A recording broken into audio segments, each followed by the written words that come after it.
Hi, I'm Callie, and I'm going to tell you a story that might seem a little unusual.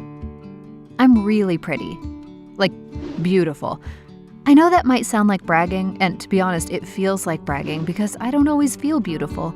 But enough people have told me I am that I've come to believe that is how most people perceive me.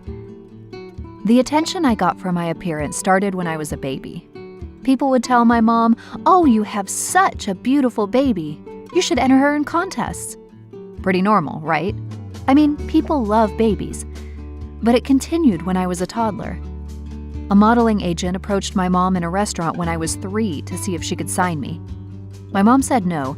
3 was too young, she thought. But the attention didn't stop as I grew older. And eventually, my mom was asking me if I would consider a career in modeling or acting. By that time, I was starting to feel really self-conscious. People commented on my looks so much. I hadn't even hit puberty yet, and I was already getting catcalled on the street. I loved math and science, but nobody seemed to care that I was good at those things. Most adults I interacted with commented on how I'd be beating the boys away with sticks soon, or how I'd have no trouble finding a husband. When I was 13, I started a YouTube channel dedicated to robotics, one of my greatest loves.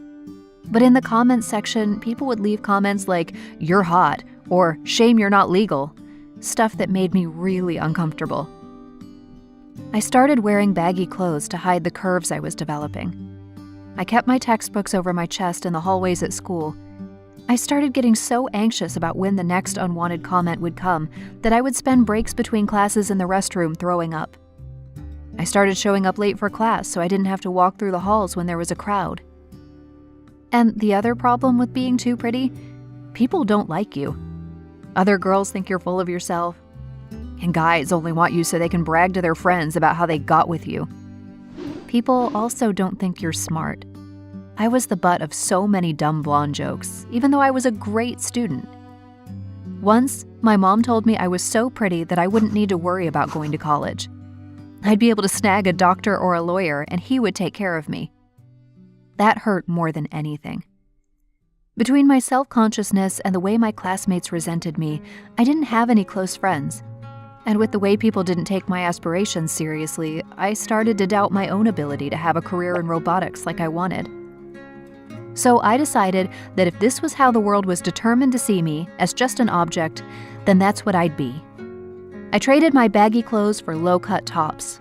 I started wearing lipstick and flirted with the guys who gave me attention, even if I knew they had girlfriends. I did not care about anyone. I'd gossip about the other girls who I knew had been gossiping about me for years. I stopped trying in my classes. A couple of teachers noticed, but I blew them off when they tried to talk to me. I wasn't sure if this made me happy, but I kept doing it, perhaps because I was so tired of proving my real self to others. I didn't stop. For homecoming, I wore the sexiest dress I could find. A chaperone told me I'd violated the dress code and handed me a sweater to cover up. Everyone looked at me and I could tell they were shocked. Perhaps for 2 main reasons. 1, this doesn't look like me because that's not my style. And second, well, because I looked very attractive. However, twinges of my old self-consciousness resurfaced. Then a guy walked by and pinched my backside. That was the last straw.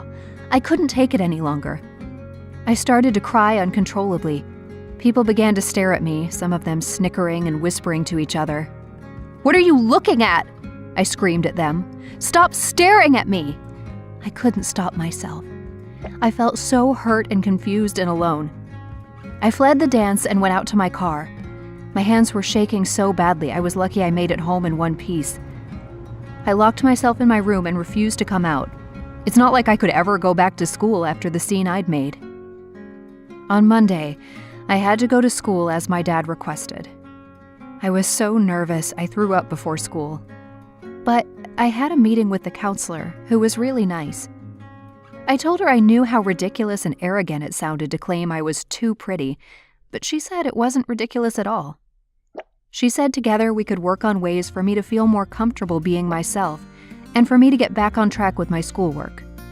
But it might be a long process. Things are slowly getting better. I have learned how to manage my anxiety and how to better respond to comments that make me uncomfortable. I even joined science club at school, and I'm finding some friends there. I've got a long way to go before I figure out how to be happy with myself. But things are looking up.